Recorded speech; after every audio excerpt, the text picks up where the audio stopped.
Welcome to Specific Love. Today I'm going to show you how I turned some scrap wood into an awesome epoxy pen.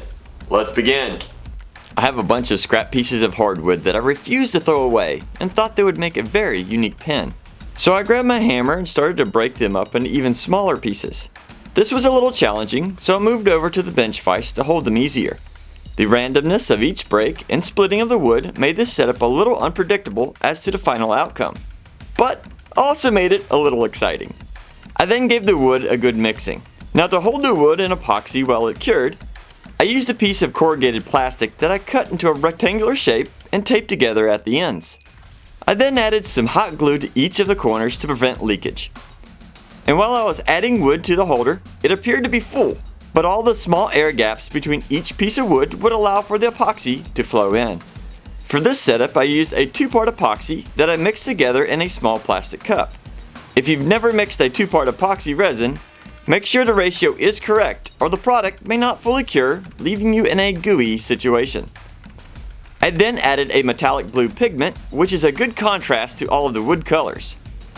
And after a good mixing, I slowly poured the epoxy over all the wood, making sure to get down in each of the small cracks between the pieces. I found that the slower I poured the resin, the better it creeped into all of the gaps.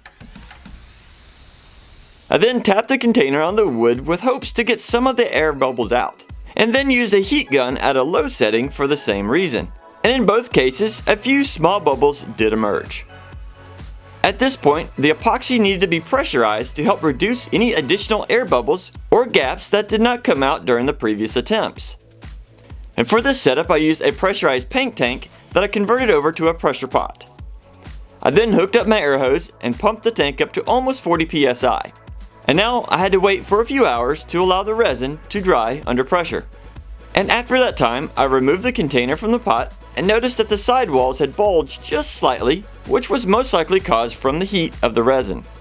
So I took the setup over to the bench to remove the tape and cut away the glue. I then used a chisel to pry apart the plastic and took a moment to admire the creation.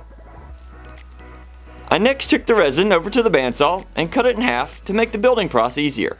Now looking at these real close after I've cut them, I can tell that the top part of the epoxy doesn't seem to have cured fully, but the bottom has. So as I drill the holes, I'm going to kind of go more towards the bottom of the blanks, and that should keep me away from all the stuff that hadn't cured fully. So I held each blank in my homemade clamping jig and carefully drilled out the center hole. This is a slow process because I had to repeatedly clear out the drill bit to prevent cracking or overheating. At this point, I had to glue a brass barrel to the inside of each blank, which I did using some CA glue. Make sure to wear gloves during this process or you could easily glue your fingers together.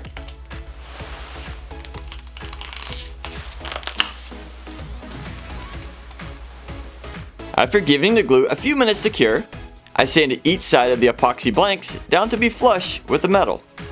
It is a good idea to sand lightly during this process to prevent removing too much of the brass inserts. I then mounted up the blocks on my mini lathe and began the turning process. This could be a slow, messy process, so I took my time making sure not to damage the pieces. I also wore a respirator to prevent breathing in any of the airborne resin particles. After carving the blanks with the tools, I gave each of them a good sanding up to 400 grit sandpaper. This gave them a smoother finish, but not shiny.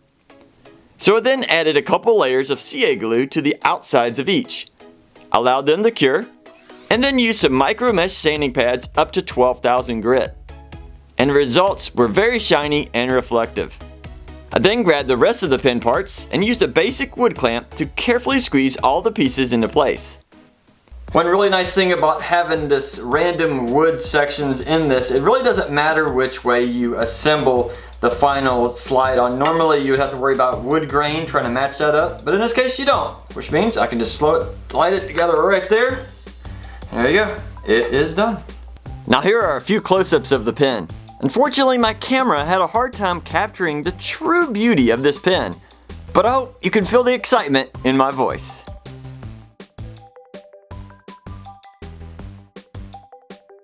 Now I'm just so excited about how this pen turned out. It is, well, it looks better in person than it does on camera, so I hope this does justice in everything you've seen.